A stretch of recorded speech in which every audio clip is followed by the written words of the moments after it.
Hello दोस्तों, सिटीजी career institute के online platform पर आपका स्वागत है। हम लोग आरपीएससी और राजस्थान के जो भी अन्य विभाग हैं उनके प्रीवियस ईयर्स के क्वेश्चन को देख रहे थे। तो जो भी क्वेश्चन स्क्रीन पर आता है उसे एक बार आपको खुद को जरूर ट्राई करना है, उसके बाद में सॉल्यूशन देखना है। मैं आपको ये बात बार बार हर क्लास में बताता हूँ ताकि आपकी ये हैबिट में पड़ जाए। ठीक है, तो जैसे ही क्वेश्चन आए आपको एक बार खुद से जरूर ट्राई करना है। चलिए, क्या क्वेश्चन है?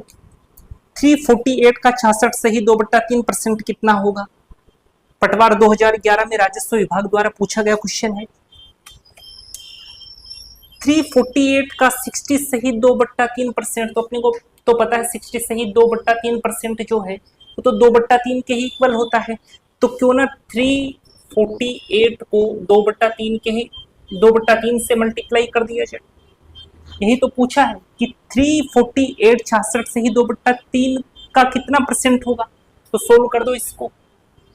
3 एकम 3, 3 एकम 3, 3 5 15, 3 6 18 मल्टीप्लाई कर दो। 2 6 12 का 2 हासिल है 1, 11 22 और 1 23 और 232 अपना आंसर हो गया, ऑप्शन नंबर 4। ठीक है, अगला क्वेश्चन देखना। इस क्वेश्चन को करो। किसी संख्या का 1/4 का 1/3 बराबर 15 है तो उस संख्या का 30% कितना होगा? मान लो संख्या जो है वो x है। किसी संख्या का 1/4 का 1/3 यानी इसका पहले तो 1/4 करो, फिर इसका 1/3 करो। वो उसने क्या बोला? 15 है। ठीक है ना? तो 4 और 3 को मल्टीप्लाई करो तो आएगा 12, 12 को इधर भेजो तो इसकी कहानी इधर से खत्म करो। तो x कितना आ जाएगा? 12 पंजे 60 का 0 हासिल आया 6, 12 कम 12, 12 और 6 18, 180। उसने पूछा है इसका 30% कितना होगा, तो इसका 30% निकालोगे तो 10% तो 18 है। इसको मल्टीप्लाई करोगे 3 से तो 30% आ जाएगा। तो 18 को 3 से मल्टीप्लाई करोगे तो कितना आ जाएगा जी? 54। है क्या कोई ऑप्शन? ऑप्शन नंबर 4 आंसर हो जाएगा। ठीक है, अगला क्वेश्चन देखो। चलिए इस क्वेश्चन को देखो। क्वेश्चन में क्या कहा गया? चीनी के मूल्य में 25% वृद्धि होने पर गृहिणी चीनी का प्रयोग कितना प्रतिशत कम कर दे कि उसका मासिक व्यय न बढ़े? चीनी के मूल्य में 25% वृद्धि हुई यानी 4 से 5 हो गया मूल्य। बात मूल्य की हो रही है। ये इधर खपत आता है, वो यहाँ पर तो खर्च आता है। दोनों को मल्टीप्लाई करने पर खर्च आता है। उसने क्या कहा? चीनी के मूल्य में 25% वृद्धि होने पर गृहिणी चीनी का प्रयोग कितना प्रतिशत कम कर दे कि उसका मासिक व्यय ना बढ़े, यानी ये ना बढ़े, यानी ये 1:1 रहे। तो मैंने आपको क्या कहा था? जब ये 1:1 होता है तो ये रेशियो जो होते हैं ये पलटी मार के खपत के साथ बैठ जाते हैं। मरवा दो इनको पलटी। 5 से 4 कितना कम हुआ? 1 कम हुआ। कितने के ऊपर कम हुआ? 5 के ऊपर कम हुआ। परसेंटेज में निकालने के लिए 100 से मल्टीप्लाई कर दो, यानी 20% का क्या हो गया जी? 20% की खपत क्या हो गई? कम हो गई। ऑप्शन नंबर 2 अपना आंसर हो गया। ठीक है, अगला क्वेश्चन देखो। क्या बोला गया क्वेश्चन में? एक गांव की जनसंख्या में 15% वार्षिक दर से वृद्धि होती है। यदि वर्तमान में जनसंख्या 4000 हो तो 2 वर्ष के बाद गांव की जनसंख्या कितनी हो जाएगी? देखो, जनसंख्या में 15% वार्षिक दर से वृद्धि होती है। अपने को तो पता है कि जो 15% है वो 3/20 होता है। कैसे होता है? 15 के अंदर भाग लगाओ 100 का, तो 5 के 15, 5 दूनी 10 हो गया 3/20। उसने क्या कहा? दोनों साल वृद्धि होती है, तो पहले साल 20 से 23 हुआ, दूसरे साल वापस 20 से 23 हुआ। 20 का स्क्वायर किया तो आया 400। 23 का स्क्वायर कितना होगा? 21 का 441, 22 का 484, 23 का तो 529 होता है, तो यहाँ पर आ गया 529। ठीक, क्या बोला उसने? यदि वर्तमान में जनसंख्या 4000 हो तो 2 वर्ष के बाद गांव की जनसंख्या कितनी हो जाएगी? इसकी वैल्यू अपने को दी गई है। उसने कहा है कि ये तो किसके बराबर है? 4000 के। तो 4000 किसके बराबर है जी? 400 के। पूछे किसकी वैल्यू है? 529। ये तो प्रेजेंट की वैल्यू बताता है। और ये पहले की वैल्यू बताता है, जितनी साल की बात करता है उतनी साल पहले की वैल्यू बताता है। ठीक है, सोल्व कर दो। इधर आ गया 10, 529 को 10 से मल्टीप्लाई करोगे तो 5290, ये अपना आंसर आ जाएगा, यानी ऑप्शन नंबर थर्ड अपना आंसर होगा। अगला क्वेश्चन देखो,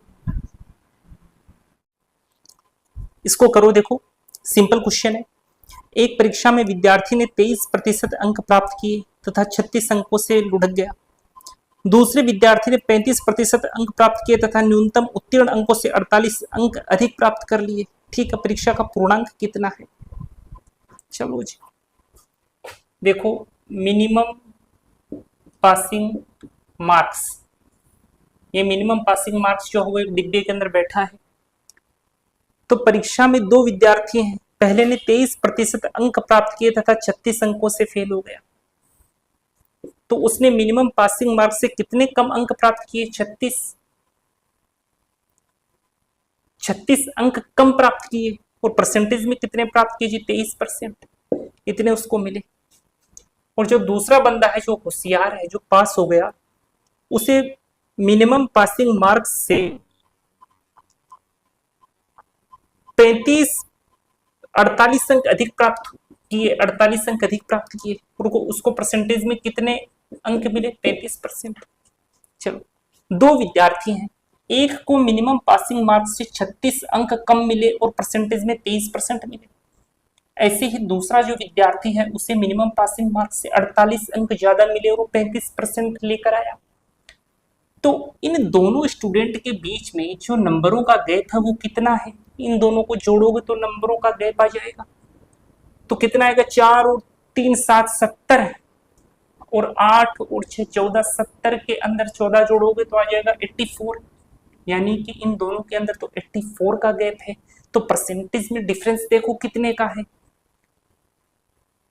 23 में से 23 और 35 के बीच में डिफरेंस कितने का है? 7 और 5 12, 12 का है, यानी कि 12% कितने के बराबर है? 84 के बराबर है।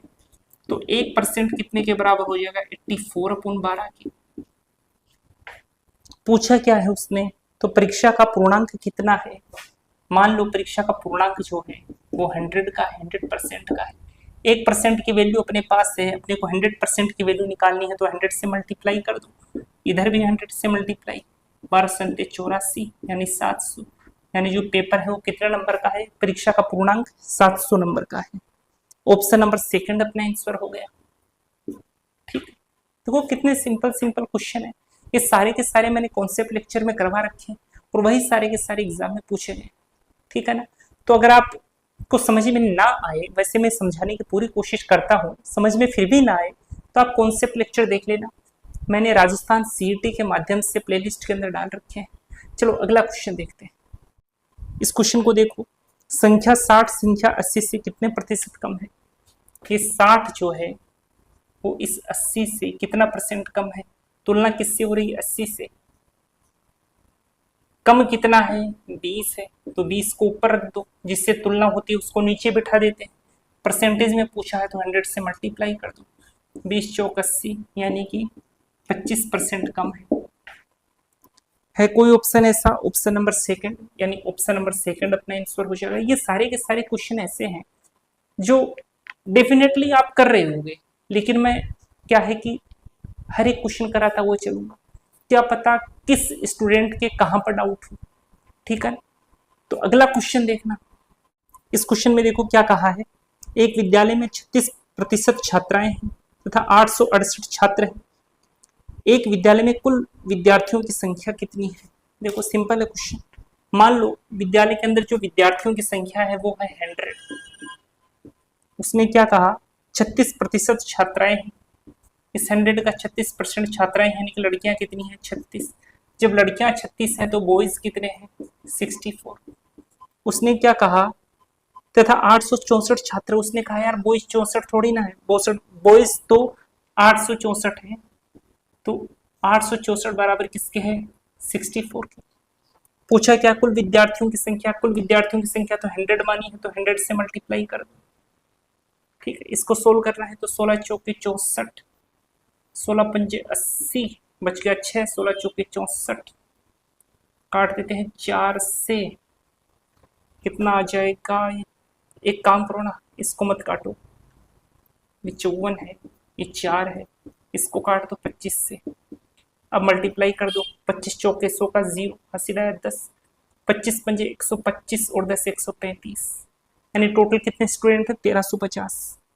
ऑप्शन नंबर 4 अपना आंसर हो गया। ठीक है ना। अगला क्वेश्चन देखना, क्या कहा गया है कि अंडों के भाव 20% गिर जाने पर एक व्यक्ति 90 रुपए में अब 15 अंडे अधिक खरीद सकता है। घटी हुई दर प्रति अंडा ज्ञात करो। ऐसा क्वेश्चन मैंने न जाने कितनी बार करवा दिया है आपको, आपने कर भी लिया होगा। देखो, भाव 20% गिर जाने पर 5 से 4 हो गए जी मूल्य। यहां पर बात खपत की करेंगे, यहां पर बात खर्च की जाएगी। उसने क्या कहा? भाव 20% गिर जाने पर एक व्यक्ति 90 रुपए में अब 15 अंडे अधिक खरीद सकता है। मान लो पहले कुछ अंडे खरीद सकता था, अब 15 अंडे उन्हीं रेट के ऊपर ज्यादा खरीद पा रहा है। तो पहले 90 रुपए थे, अब भी कंपैरिजन तो 90 रुपए में ही है। दोनों को कैंसिल आउट करोगे तो 1:1 आएगा। इसको ऊपर बैठा दो, 1:1। मैंने आपको क्या कहा था, जब ये रेशियोज इक्वल होते हैं तो पलटी मार करके इधर बैठेंगे। तो ये कितने हो गए? 4:5। 4 से 5 कितना ज्यादा? 1 ज्यादा। लेकिन वो कह रहा है 1 थोड़ी ना ज्यादा है, वो तो एक्स्ट्रा कितने ले रहा है? 15 अंडे अधिक खरीद पा रहा है। तो 1 बराबर हो गया 15 अंडों के। इसको उठाकर इधर मल्टीप्लाई करो तो 75 अंडे आ गए। इसको उठाकर इससे मल्टीप्लाई करोगे तो 60 अंडे आ गए। उसने पूछा क्या है वो देखो, घटी हुई दर प्रति अंडा ज्ञात करो। तो घटी हुई दर तो ये है, पहले 5 था फिर 4, यानी घटी हुई दर ये है, यानी उसने ये पूछा है। तो यहाँ पर 75 अंडे जो थे वो कितने में आ रहे थे? 90 रुपए में आ रहे थे। उसने एक अंडे का मूल्य पूछा है, तो 90/75, 15 से काट दो, 15 पीछे 75, ये 6 से कट गया, यानी 6/5 रुपीज। इसको भी सोल्व करके क्या दिया ऑप्शन में? अच्छा, इसको भी सोल्व करवा रहे हैं।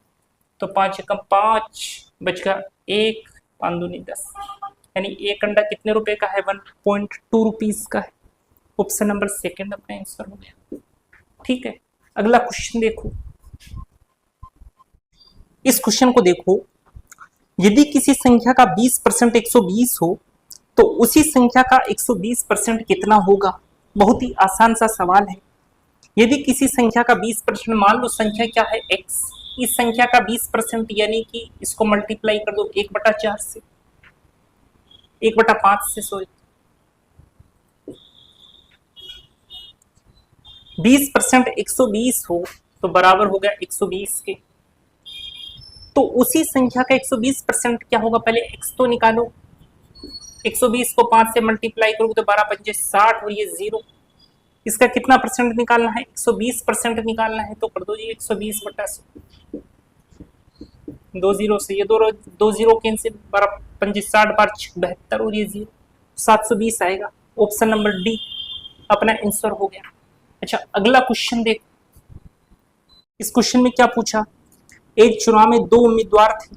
एक उम्मीदवार 30% मत लेकर 16,000 मतों से हार गया। कुल कितने मत पड़े, यानी कुल कितने मत डाले गए? मान लो कि टोटल x मत डाले गए। चुनाव में 2 उम्मीदवार थे, एक उम्मीदवार को 30% मत मिले, 30% मत लेकर 16,000 मतों से हार गया। अच्छा, एक को 30% मिले तो दूसरे को 70% मिले होंगे।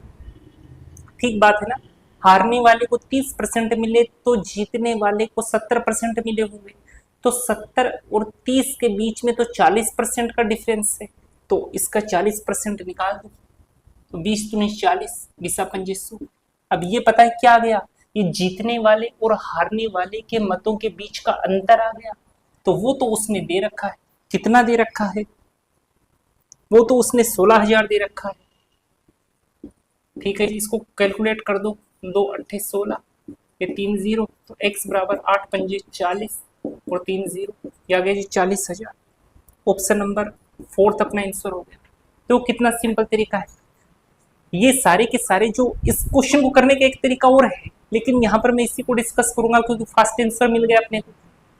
तो जितने भी चुनाव आधारित क्वेश्चन है वो सारे के सारे मैंने कॉन्सेप्ट लेक्चर में करवा रखे हैं। अगर आपको देखने हैं तो आप वहां पर जाकर देख सकते हैं। मैंने हर टाइप के क्वेश्चन करवाए हैं इलेक्शन से रिलेटेड, तो आपके किसी प्रकार का कोई डाउट नहीं रहेगा। मैंने 2 बंदों की आपस में चुनाव वाले क्वेश्चन भी करवाए हैं, 3 बंदों के चुनाव वाले क्वेश्चन भी करवाए हैं और हर प्रकार का क्वेश्चन करवाया है। ठीक है, तो वहां से आप देख सकते हैं। तो अगला क्वेश्चन देखना। चलो ये क्वेश्चन देखो, यदि ए की आय बी की आय से 30% अधिक है तो बी की आय ए की आय से कितने % कम है। ए और बी के बीच में मुकाबला है। ए की जो आय है बी की आय से 30% अधिक है तो इसकी 10 है तो इसकी 13 है। ऐसे ही तो बोला है कि ए की आय बी की आय से 30% अधिक है तो बी की आय, इस बी की आय ए की आय से, ए की आय की तुलना में, तुलना ए की आय से हो रही है तो नीचे बैठा दो। कितना % क्या है, कितना प्रतिशत कम है तो दिख रहा है साफ साफ। ये 10 जो है इस 13 से 3 कम है तो इस 3 को ऊपर बैठा दो। परसेंटेज में निकालना है तो 100 से मल्टीप्लाई कर दो। तो चलो 300 यहीं पर लिख लो, या तो काहे को एक स्टेप और बढ़ाए, 300 बट्टा 13 तो 13 दूनी 26, पीछे बच गया कितना 4, 13 3 39, 23 से ही 1/13% आंसर आएगा। तो ऑप्शन नंबर 3 अपना आंसर हो जाएगा। अगला क्वेश्चन देखो, इस क्वेश्चन को देखो। 1 रुपए की 12 टॉफी बेचने पर एक व्यक्ति को 20% हानि होती है। 20% लाभ कमाने के लिए 1 रुपए की कितनी टॉफी बेचनी चाहिए। वैसे प्रॉफिट एंड लॉस का क्वेश्चन है, यहां पर पूछ लिया है तो यहां पर करवा देता हूं।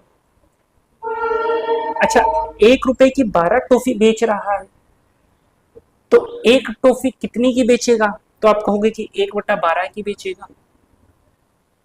ठीक है, बेचने पर एक व्यक्ति को 20% हानि होती है तो मैंने आपको क्या बता रखा है कि जो चीज दी जाती है उसको तो नीचे रखते हैं और जो चीज पूछी जाती है उसको ऊपर रखते हैं। तो दिया क्या गया अपने को कि 20% हानि होती है तो 80 को नीचे रख दिया। पूछा क्या है, 20% लाभ कमाने के लिए, तो 20% का लाभ होगा जब ये 120 आएगा ऊपर। ठीक है, इसको सोल्व कर दो, आंसर आ जाएगा 20 चौक 80, 20 छक्के 120, 6 से 2 पर कट गए तो 1/8 आ गया। यानी कि उसे कितने % का प्रॉफिट चाहिए, 20% का लाभ कमाने के लिए 1 रुपए की कितनी टॉफी बेचेगा, तो उसे 1 रुपए की कितनी टॉफी बेचनी पड़ेगी, 8 टॉफी बेचनी पड़ेगी। है कोई ऑप्शन? ऑप्शन नंबर 2 देखो, ऊपर जो भी लिखा जाता है वो रुपीज को बताता है, पैसों को बताता है, रुपयों को बताता है, और जो हर में लिखा जाता है वो क्वांटिटी को बताता है। यानी कि वो 1 रुपए की 8 टॉफी बेचेगा तो उसे कितने % का प्रॉफिट होगा, उसे 20% का प्रॉफिट हो जाएगा। ठीक है, अगला क्वेश्चन देखना। इस क्वेश्चन को करो और डेफिनेटली कर देना, क्योंकि आज की क्लास में ये तकरीबन इस प्रकार का तीसरा या चौथा क्वेश्चन है ये। यदि प्रकाश की आय आनंद की आय से 25% अधिक हो तो आनंद की आय प्रकाश की आय से कितने % कम है। यदि प्रकाश की आय, एक तो है प्रकाश और एक है आनंद, यदि प्रकाश की आय आनंद की आय से 25% अधिक है तो इसकी 4 है तो इसकी 5 है। डायरेक्ट रेशियो यूज कर रही है। तो आनंद की आय प्रकाश की आय से कितने % कम है, प्रकाश की आय से तुलना, तो इसको नीचे बैठाओ, कितना कम है, 1 कम है। परसेंटेज में निकालने के लिए 100 से मल्टीप्लाई, तो कितना आ गया 20%। तो ऑप्शन नंबर 2 अपना आंसर हो गया। अगला क्वेश्चन देखो, इस क्वेश्चन को करो। एक कस्बे की जनसंख्या इतनी है, इसमें 5% वार्षिक दर से वृद्धि होती है तो 2 वर्ष पूर्व कस्बे की जनसंख्या कितनी थी। चलो, 5% की वार्षिक दर से वृद्धि होती है तो 5% तो 1/20 होता है, तो 20 से 21 पहले साल होगा, 20 से 21 दूसरे साल हो गया, 20 का स्क्वायर किया तो 400 आ गया, 21 का स्क्वायर तो 441 आ गया। कस्बे की वर्तमान जनसंख्या दे रखी है और पूर्व की पूछ रखी है, यानी इसकी वैल्यू अपने को दी गई है। वो कह रहा है ये तो बराबर किसके है जी, 176400 के, और अपने अकॉर्डिंग ये बराबर किसके है, 441 के। पूछा किसकी वैल्यू है, 400 की वैल्यू पूछा है। तो जी इसको सोल्व करना है, बस सोल्व कर दो भी आंसर आ जाएगा। चलो सोल्व करते हैं इसको। 4 4 8 1 9, 7 और 1 8 8 6 14 और 4 18, यानी 9 से कटेगा, चलो 9 से काट देते हैं, 9 चौक 36, 9 नंबर 81, 9 एकम 9, पीछे कितना बच गया जी 8, 9 नंबर 81, 5, 9 छक 54, ये 2 0। अब ये कितने से कटेगा, 7 से, 7 7 49, 7 दूनी 14, 7 8 56, ये 2 0, 7 चौक 28, 400, इनको आपस में मल्टीप्लाई करोगे तो कितना आ जाएगा जी, ये लो। तो है क्या कोई ऐसा ऑप्शन, ऑप्शन नंबर 4, तो ऑप्शन नंबर 4 अपना आंसर हो जाएगा। देखो बार बार एक ही प्रकार के क्वेश्चन आ रहे हैं, और आप चाहे राजस्थान की कोई सी भी एग्जाम दे लो, अगर आपने प्रीवियस ईयर क्वेश्चन सारे सोल्व किए ना तो आप डेफिनेटली किसी क्वेश्चन में नहीं फंसोगे। इसलिए मैं बार बार क्वेश्चन करा रहा हूं ताकि आपके ये तरीके जो हैं वो जहन में बैठ जाए। ठीक है, अगला क्वेश्चन देखना, इस क्वेश्चन को देखो। एक चुनाव में 2 उम्मीदवार थे, एक उम्मीदवार ने कुल मतों का 41% मत प्राप्त किए तथा वह 5580 मतों से हार गया, 5580 मतों से हार गया। कुल डाले गए मतों की संख्या कितनी थी, मान लो कुल डाले गए मतों की संख्या कितनी थी, x थी। करने के काफी सारे तरीके हैं, ये तरीका जो सबसे बेस्ट है वो मैं आपको बता रहा हूं। पूछा क्या, कुल डाले गए मतों की संख्या, तो कुल डाले गए मतों की संख्या को हमने x मान लिया। एक उम्मीदवार ने कुल मतों का 41% मत प्राप्त किए, अच्छा एक ने तो 41% मत प्राप्त किए, ऐसे नहीं करूंगा, एक्स वाले से ही करूंगा, फटाक से आंसर मिलेगा। अच्छा हारने वाले को तो 41% वोट मिले, तो जीतने वाले को कितने परसेंट वोट मिलेंगे, तब आप कहोगे कि जीतने वाले को तो 59% वोट मिलेंगे, है ना। तो 59 और 41 के बीच में डिफरेंस कितने का है, तो साफ साफ पता लग रहा है कि 18 का डिफरेंस है, तो निकाल दो इसका 18%, वो किसके बराबर हो जाएगा, वो तो 5580 के बराबर हो जाएगा। ठीक है ना, ये क्वांटिटी क्या बता रही है, अब जीतने और हारने वाले के मतों के बीच का अंतर, तो 5580 के इक्वल रख दिया। अब इसको सोल्व कर दो, 5 5 10 8 18, 18 3 54, 18 एकम 18, ये 0, तो x की वैल्यू कितनी आ जाएगी, 310 और 2 0, यानी टोटल वोट कितने थे, टोटल वोट थे आपके 31,000। ऑप्शन नंबर 3 आपका आंसर हो जाएगा। ठीक, देखो सारे के सारे क्वेश्चन बहुत ही सिंपल हैं, और ये ऐसा मान लो कि बार बार रिपीट होने वाले क्वेश्चन हैं। ठीक है, तो इस क्लास को हम लोग कल कंटिन्यू करेंगे, गर्मी काफी ज्यादा है, थकान हो जाती है। ठीक है, तो आपको आज की क्लास कैसी लगी ये कमेंट बॉक्स में जरूर बताइए। किसी भी प्रकार का कोई भी डाउट है आपके, तो आप डाउट को जो है कमेंट बॉक्स में टाइप कीजिए, डेफिनेटली आपको उसका आंसर मिलेगा। अगर आप चैनल के ऊपर नए हैं तो चैनल को सब्सक्राइब जरूर कीजिए। मिलते हैं कल की क्लास में, तब तक के लिए धन्यवाद।